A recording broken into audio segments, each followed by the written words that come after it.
This is how to get high quality ray traced lumen reflections in Unreal Engine 5.5. I'll be using the ArcViz Interior Volume 3 scene by Next Level 3D for this tutorial. Some of these settings can be great for real-time purposes, other settings tank performance, but may be great for pre-rendered sequences. I did modify this scene just a little bit for this tutorial, so let's get started. Right, so there was originally a TV here, but I deleted that and put in just this flat cube, and now we're going to create the mirror material. I'm going to go in here, make a new material, call this mirror matte for mirror material. So first what we're going to do is we're actually going to put this not to opaque, but we're going to make it translucent. So here's another tip for Lumen Reflections. In the material settings, you want to make sure if this is set to opaque, as you can see, you can clearly see like the area lights visible here. As you can see, the reflections as I move look lower quality. So what you do is you actually go down to it and you select translucent and you hit apply. What this will do is this will hide the area lights in the environment and it'll have the reflections look a bit better. Now keep in mind that this also affects performance quite a bit. I am now under about 30 FPS or so. So we're going to make it translucent and we're going to go down to the lighting mode and we're going to make this surface forward shading. So now after you do that, I just set the base color to white, metallic is 1, specular is also 1, and the roughness is 0. That's pretty much like just a chrome, like a mirror material, right? And so now after that, I go out here, materials, and I put in the mirror matte right there. You want to go into your project settings and you want to make sure that the Lumen Use Hardware Ray Tracing when available is checked. This is unchecked, it's going to look really bad, as you can see. So you want to keep that checked. You should have like a ray tracing, GPU, in your computer, and that should work, well with this. So that's that. And support hardware ray tracing right here. You can also do the direct lighting, so ray trace shadows. You can also check that. If I enable the ray trace shadows, it will look more realistic. So I don't have a post-process volume in here, so let's make one real quick. Create visual effects, post-process volume. So this is the post-process volume right here. You could fill the scene if you just want this to, affect this environment right here, but we're actually going to do, so we're going to come down to the post-process volume settings. And it's obviously enabled, but we're also going to do this infinite extent unbound. Once you click that, it'll affect the entire level or world, right? So I'm just going to put this aside just for right now. So in the post-process volume, we're going to come down here. In the global illumination, we want it to be lumen. The ray lighting mode, I'm going to hit lighting for reflections.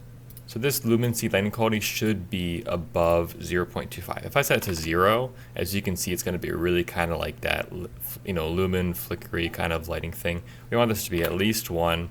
I could even maybe put it to 2 or 3 or whatever it is, right? So that's good. So as you can see in the reflection, it is looking very good because it's ray traced.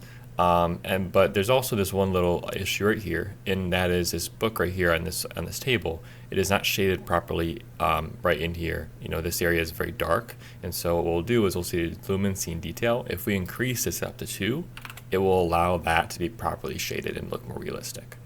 All right, so for the reflections now, we're gonna set this obviously to lumen right here. And so in Lumen Reflections, we're going to set the quality. So if this was 0, as you can see, it gets really noisy and low quality. So we want this to be at least 1.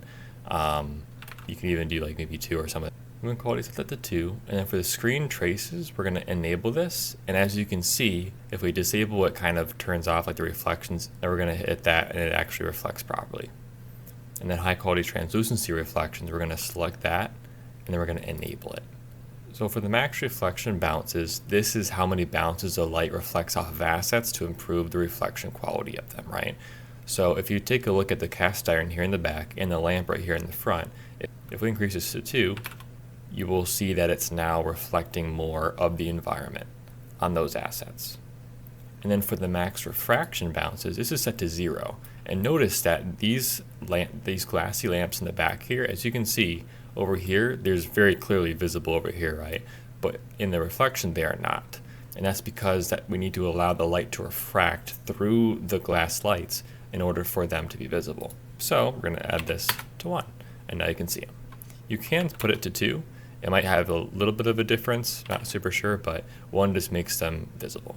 So the max roughness, higher value, increases reflection quality but drops performance. I'll also enable the FPS so you can see. So right now we're at 55. So if I set this back down to like 1, you're getting 80. And then final gather quality, if I set this to 30, it really clears it up, but it also tanks the performance. So just keep that in mind. So here's what we have so far for the reflections. As you can see, there is a lot of noise and artifacting still going on here. Also know that emissive materials cause more noise and light flickering in scenes. So use lights instead.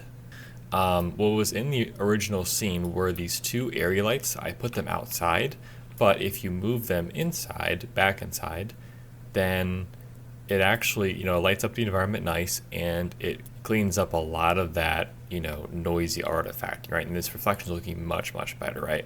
So now as I move the camera around the environment, as you can see, there is some ghosting kind of going on, right? Like it's a little bit blurrier, right? What you can also do is if you go up here to like the little settings, like the 3 line, options right here, right? If you go down to the screen percentage and you go over to screen percentage here, we're going to click custom override, and then we're going to select this and we're going to make this a. So if we put this to 100, as you can see, it does get much laggier, but the quality of the reflections as I'm moving around is better. So after setting that back to about 70 or so, it's about, about 30 FPS, so 34 or so, and it's, it's looking pretty good. It does kind of blur a little bit as you move. I also had this issue before recording this tutorial, and it was this darker polygon on this wall right here. In order to fix this shading issue from the wall part right here, I go over to the rotation and I make just a very slight adjustment to it, and I press enter, and that actually just moves this sort of environment thing just slightly, and it actually cleared it up very well, and it fixed the issue. Not sure if this messes up the level, baked lighting, or anything, but it's a fix. You'll also see this blocky and pixelated shadow coming from the pillow on the sofa. After trying many different ways to fix this, I found a solution. As you can see, this sofa is one model, not individual pieces, which is why Unreal might be trying to render just a small shadow of the whole model in that particular area, and therefore maybe lower res, but I'm not sure. The solution is to go into modeling mode, select the mesh, select the tri-select tool, and select the object that's causing the shadow, and click separate. This makes it a standalone mesh, and Unreal seems to accurately shade this part better without the pixelation. The same works for the window blinds. With the whole model, the shading and color looks off, but after separating the pieces, we get much better shading. So I guess keep your objects separate, as that helps with shading and lumen reflections. There may be more options and settings I may be missing to even better increase the quality of these lumen reflections, but I hope this gets you to a good point. I hope this helped you with your project, and thanks for watching.